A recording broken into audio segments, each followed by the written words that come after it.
Our deepest fear is not that we're inadequate. Our deepest fear is that we are powerful beyond measure. It is our light, not our darkness, which most frightens us. We ask ourselves, who am I to be brilliant, gorgeous, talented, and fabulous? Actually, who are you not to be? You are a child of God. Your playing small does not serve the world. There is nothing enlightened about shrinking so that other people will not feel insecure around you. We are all meant to shine as children do. We were born to make manifest the glory of God that is within us. It is not just in some of us, it is in everyone. And as we let our own light shine, we unconsciously give others permission to do the same. As we are liberated from our own fears, our presence automatically liberates others. Marianne Williamson. I'd like to say hello and welcome to I Am the Change, Michelle Kelly. I started this in 2019 as my New Year's resolution, stating out loud I was breaking up with fear, I was breaking up with shame, and I was breaking up with guilt, followed by a weekly video. And I am on I want to say year 5, but I'm on year 4 and we're almost on year 5.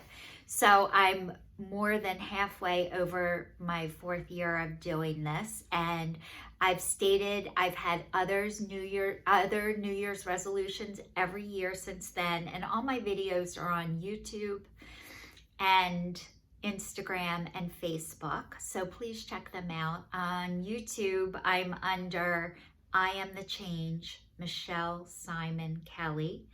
And under Instagram, I think I'm under Michelle Simon Kelly.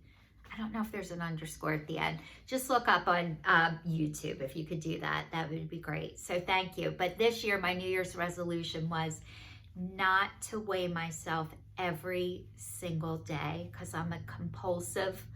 I'm not going to say I was a compulsive scale weigher, and I have OCD, obsessive compulsive behavior.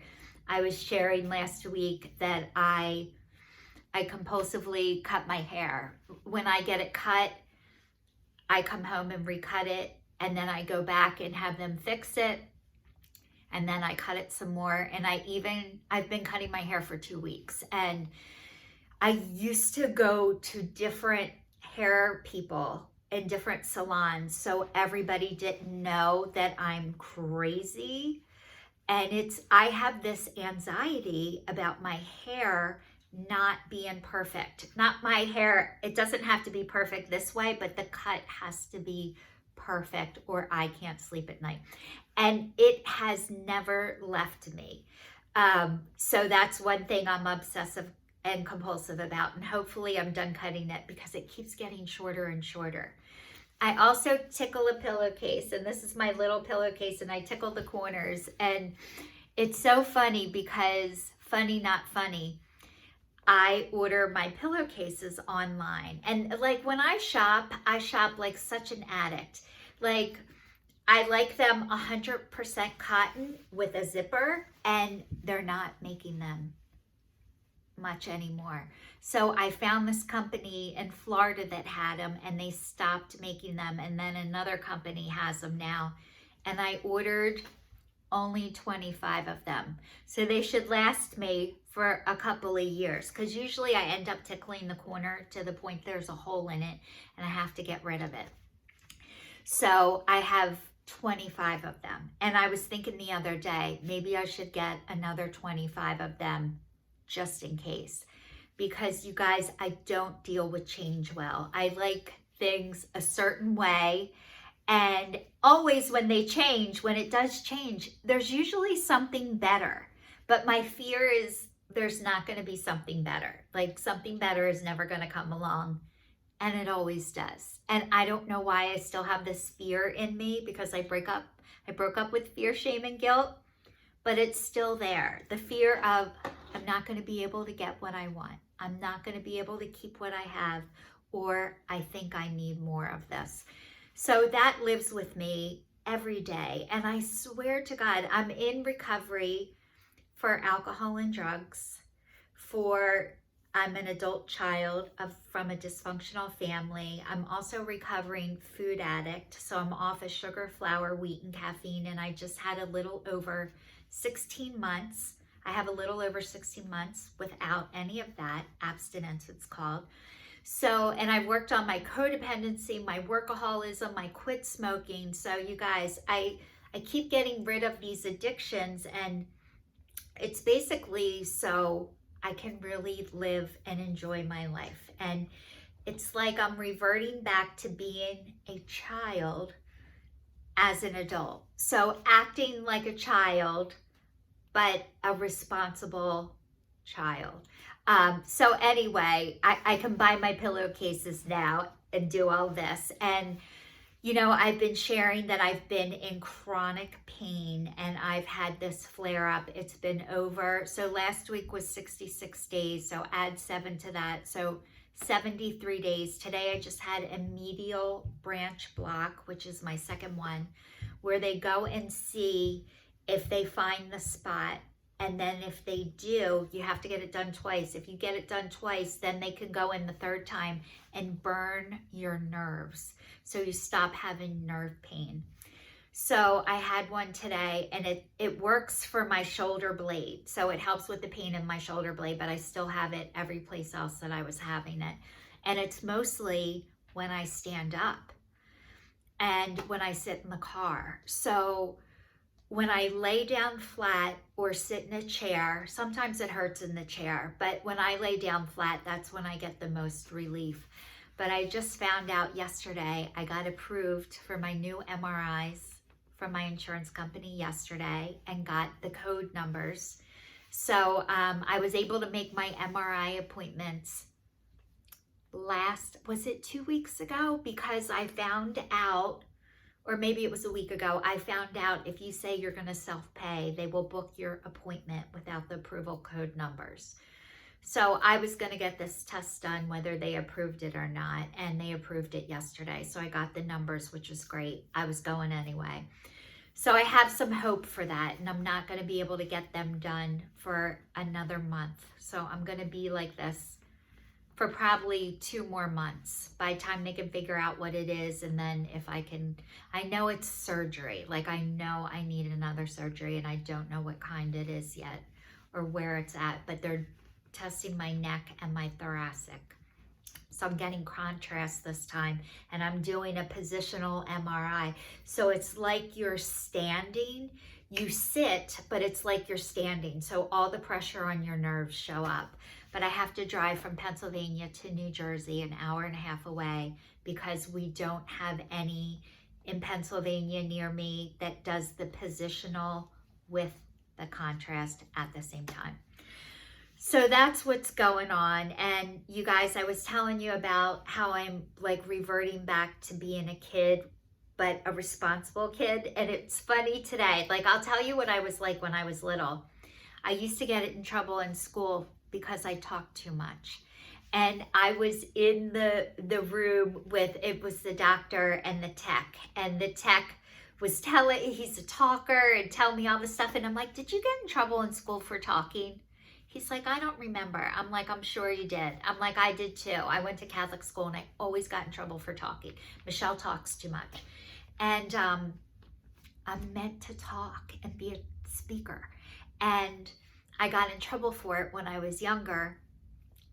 But I love to talk and I love people. And that is my calling in life. And when I was little, I got in trouble for it. And was told not to do it. So I learned to shut myself off and shut myself down, and I learned not to talk. And it's all coming out now because I have to talk about things that happened to me. And if I keep all of this stuff down deep in my body, it makes me sick, and I already have issues. So I don't want to be sicker. Did you ever hear the expression, secrets keep you sick? And I don't have any more secrets that I know of. I know I've done screwed up stuff I'm okay with that. I can apologize for doing those things. But I definitely am not afraid of anyone coming at me now, because I have haters now, which, you know, I never wanted haters. And my son told me I wasn't good enough to have haters. That's how I got started talking, because I'm like, I want haters. And I didn't want haters. I wanted to be good enough to have haters. And now I'm starting to have them. So every time I'm like, yes, it's like a compliment that it's actually working and happening. So you guys, I'm just telling you about myself, that I shop like an addict still, buying 25 pillowcases at one time just in case. And then I think I need 25 more. And I'll share with you guys one other thing, because all my friends were laughing at me. One Christmas, they came out with the weighted blankets for anxiety. And they were so hard to get.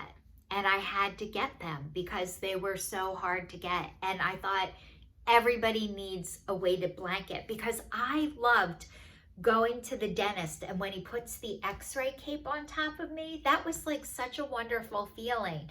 So I knew these weighted blankets were going to be awesome. And I went to like 20 Targets to get these blankets for everybody for Christmas. And guess what? Nobody gave a shit about the blankets anyway. And mine is sitting in the closet. Even though I love the feel of the weighted blankets, I get hot flashes. I've been in over menopause, but I still get hot flashes. And I'm even on hormone replacement and deer velvet antler. I forget. I take that twice a day plus my hormones, and I still get hot flashes. So when I would get a hot flash and try and roll over with my weighted blanket, like I couldn't get it off me to roll over.